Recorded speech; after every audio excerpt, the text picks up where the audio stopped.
Philippe and I have one mission, and one mission only. We must catch the fruit and vegetable man. 73, 74, 75, 76, 77, 78. So his schedule is very varied. He can come anytime between about 10:30 and I'd say 1. And there's no way of knowing he's coming apart from you'll hear him beeping. There have been multiple occasions where we've missed him, but he's so much cheaper than the supermarkets. Funchal. One of the things I love the most about living in Madeira is the year-round availability of what we would consider exotic fruits, fresh exotic fruits.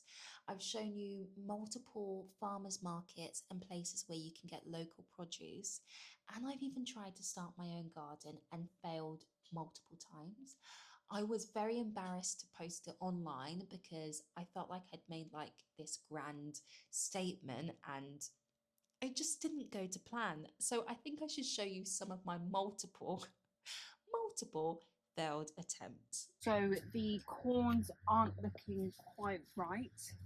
I think they're still edible, but they just don't look healthy.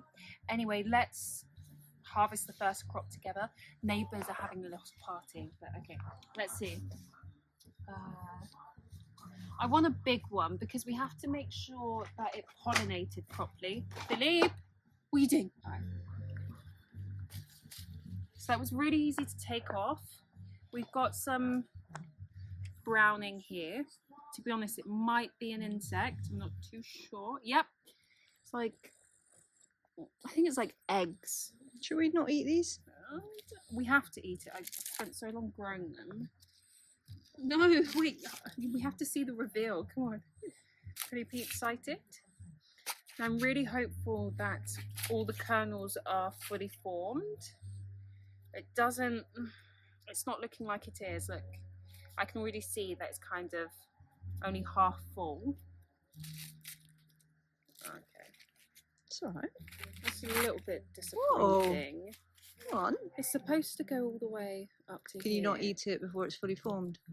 Well, it won't grow anymore. It has to be done like in the early stages. Okay. So guys, just for your own knowledge, you know what, this is probably wrong, but this is my understanding. So you need like the pollen from here to go down into the shafts, and it needs to like be the building blocks to make all the little bits, the knobs of the corn. Kernels. Kernels, thank you.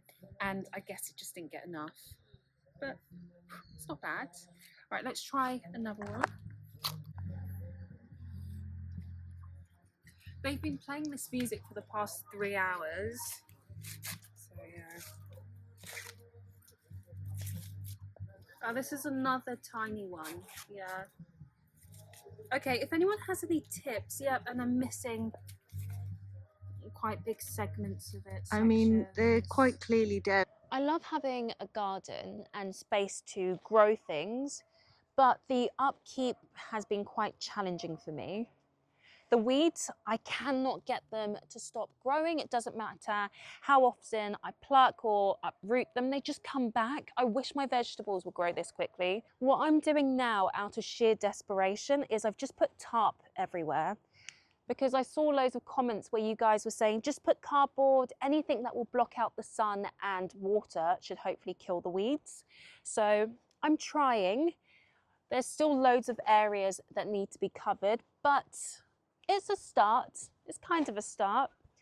Also, Philippe's been quite unhappy. He doesn't like going into the weeds to pee. So he comes out and he feels all like sorry for himself. Before I show you my vegetable patch, I need you to really reduce your expectations, like basement level, like no hope at all. This is it. You literally can't differentiate between what I've planted and what's a weed. Like, they're everywhere. And this, I think, is stinging nettles. Yeah, I think it is.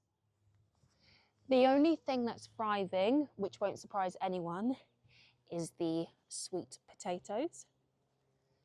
So they're doing quite well. I planted quite a few other things, but you can't see anything. I failed. But to be positive, I have learnt from my previous experience with cherry tomatoes. I now have a frame to try and ensure that they grow properly and they're not like bending over and getting, what was that thing called?